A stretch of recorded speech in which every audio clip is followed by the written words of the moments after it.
الحمد لله نحمده ونستعينه ونستغفره ونعوذ بالله من شرور أنفسنا وسيئات أعمالنا من يهده الله فلا مضل له ومن يضلله فلا هادي له وأشهد أن لا إله إلا الله وحده لا شريك له وأشهد أن محمدا عبده ورسوله صلى الله عليه وسلم. اللهم صل على محمد وعلى آل محمد كما صليت على إبراهيم وعلى آل إبراهيم إنك حميد مجيد. اللهم بارك على محمد وعلى آل محمد كما باركت على إبراهيم وعلى آل إبراهيم إنك حميد مجيد. أعوذ بالله من الشيطان الرجيم من حمده ونفخه ونفسه. بسم الله الرحمن الرحيم. يا أيها الذين آمنوا اتقوا الله حق تقاته ولا تموتن إلا وأنتم مسلمون. يا أيها الناس اتقوا ربكم الذي خلقكم من نفس واحدة وخلق منها زوجها وبث منهما رجالا كثيرا ونساء واتقوا الله الذي تساءلون به والأرحام إن الله كان عليكم رقيبا. يا أيها الذين آمنوا اتقوا الله وقولوا قولا سديدا يصلح لكم أعمالكم ويغفر لكم ذنوبكم ومن يطع الله ورسوله فقد فاز فوزا عظيما. وقال النبي صلى الله عليه وسلم فإن خير الحديث كتاب الله وخير الحدي حدي محمد صلى الله عليه وسلم وشر الأمور محدثاتها وكل محدثة بدعة وكل بدعة ضلالة وكل ضلالة في النار. أما بعد أعوذ بالله من الشيطان الرجيم. بسم الله الرحمن الرحيم. فصل لربك وانحر إن شانئك هو الأبتر. أما بعد،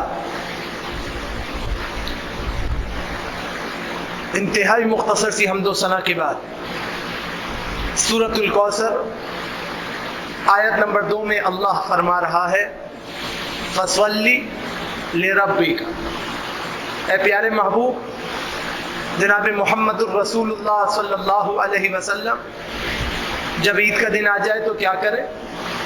فصلی لربک، پہلے اپنے رب کے لیے نماز پڑھ لے. ونہر، یہ واو تعقیب کے لیے ہے. جب نماز سے فارغ ہو جائیں تو پھر قربانی کو نحر کیجیے.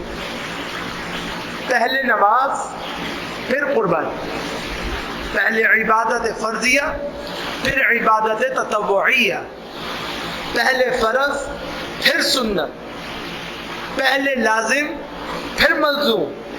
تو پہلے صلاۃ کا اہتمام کرنا ہے اور پھر آپ نے قربانی کو کرنا ہے.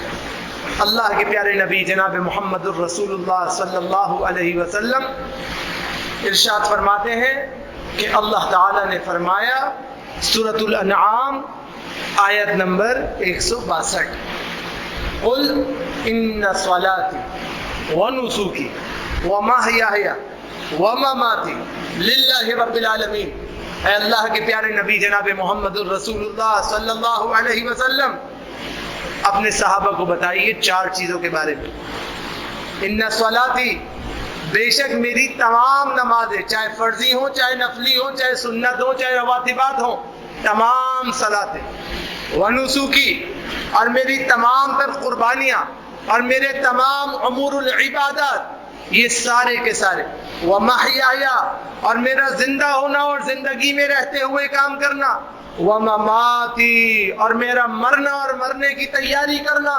للہ رب العالمین، اللہ سبحانہ و تعالیٰ کے لیے ہی خالص ہے اور اس میں میں کسی اور کو شریک نہیں کرتا۔ اللہ کے پیارے نبی جناب محمد الرسول اللہ صلی اللہ علیہ وسلم ارشاد فرما رہے ہیں، صحیح بخاری کتاب الاضاحی اور صحیح مسلم کتاب الاضاحی کے اندر روایت ہے، اللہ کے پیارے نبی علیہ السلام فرماتے ہیں، برا بن عازب رضی اللہ تعالیٰ عنہ حدیث کے راوی ہیں، ان اول ما نبدأ به فی یومنا ھذا ان نصلی۔ اللہ کے نبی نے فرمایا، لوگوں آج عید کا دن ہے، آج ہم سب سے پہلے جو کام کریں گے وہ یہ ہے کہ ہم پہلے نماز پڑھ لیں گے، ثم نرجع، پھر ہم نماز کے بعد واپس پلٹیں گے، گھروں کو جائیں گے، فننحر، پھر ہم قربانی کر لیں گے۔ من فعلہ، جس شخص نے یہ کام کیا، فقد اصواب سنتنا، اس نے ہمارے طریقے کو پا لیا، اس نے ہماری سنت کو پا لیا۔ کچھ عرصے قبل عید الاضحیٰ پہ بارشیں ہوئی تو نئے امور کے مجتہدین، جن کے اجتہاد کا کیا کہنا، ان کو عبادت میں مسائل واقع ہو گئے، تو ان کی طرف سے یہ بات آنے لگی کہ بھائی نماز پڑھنے میں تو بڑی مشکل ہے، عیدگاہ جانے میں تو بڑا مسئلہ ہے، مسجد جانے میں بھی مسئلہ ہے، کیچڑ ہے، پانی ہے، فلان ہے، تو ایسا کریں نماز چھوڑ دیں اور قربانی کر لیں۔ یاد رکھیے، شریعت نے یہاں یہ بات سمجھائی کہ پہلے نماز پھر قربانی۔ آپ نے نماز نہیں پڑھی، آپ قربانی دوسرے دن نماز پڑھ کے کر لیجیے۔ آپ دوسرے دن نہیں پڑھ سکے، شرعی عذر ہو گیا، تیسرے دن پہلے نماز پڑھ لیجیے پھر قربانی کر لیجیے۔ لیکن نماز چھوڑ دینا اور قربانی کو کر لینا یہ مباحات میں سے نہیں۔ اسی طرح قربانی کے لیے عجلت کرنا، نماز پڑھے بغیر اپنے جانور کو کٹوا دینا کہ میری جان چھوٹ جائے، کسی طریقے سے یہ جانور کٹ جائے، میں تو نماز پڑھنے جاؤں گا 7 بجے اور جانور کٹ گیا 6 بجے، یہ بالکل غیر مناسب بات ہے، بالکل غیر اسلامی بات ہے۔ پہلے صلاۃ پھر قربانی۔ جن کی طرف سے قربانی ہو رہی ہے ان کی بھی صلاۃ ہونا ضروری ہے کہ پہلے وہ اپنی صلاۃ کی ادائیگی کریں، اس کے بعد وہ اپنی قربانی کریں۔ تو عجلت میں پہلے جانور کو کٹوا دینا اور یہاں سے یہ استدلال لینا کہ فجر کی نماز تو ہو گئی، تو یہاں فجر کی نماز نہیں، یہاں پہ صلاۃ العید مراد ہے کہ فجر کی نماز تو پڑھنا ضروری ہے ہی، فجر کی نماز کے بعد پہلے صلاۃ العید ادا کریں، صلاۃ العید ادا کرنے کے بعد پھر قربانی کریں۔ یہ مسلمانوں کا وتیرہ ہے، یہ مسلمانوں کا شعار ہے، جس نے یہ کام کیا گویا کہ اس نے رسول اللہ صلی اللہ علیہ وسلم کی سنت کو پا لی۔ جناب انس بن مالک رضی اللہ تعالیٰ عنہ کی حدیث ہے، صحیح بخاری کے اندر اور صحیح مسلم کے اندر موجود ہے، اللہ کے پیارے نبی علیہ السلام فرماتے ہیں، من ذبح قبل الصلاة فإنما ذبح لنفسه ومن ذبح بعد الصلاة فقد تم نسکه وأصاب سنت المسلمین۔ جس نے نماز عید سے پہلے جانور کو ذبح کر لیا، اس نے اپنے لیے گوشت کو حاصل کرنے کے لیے جانور کو ذبح کیا، اس کی قربانی والی سنت ادا نہیں ہو۔ جس نے نماز کے بعد جانور کو ذبح کیا، اس کی قربانی مکمل ہو گئی اور اس نے مسلمانوں کی سنت کو پا لیا۔ لہذا احتیاط کرنی چاہیے، خیال کرنا چاہیے، جیسے شریعت کہتی ہے ویسے عمل کرنا چاہیے۔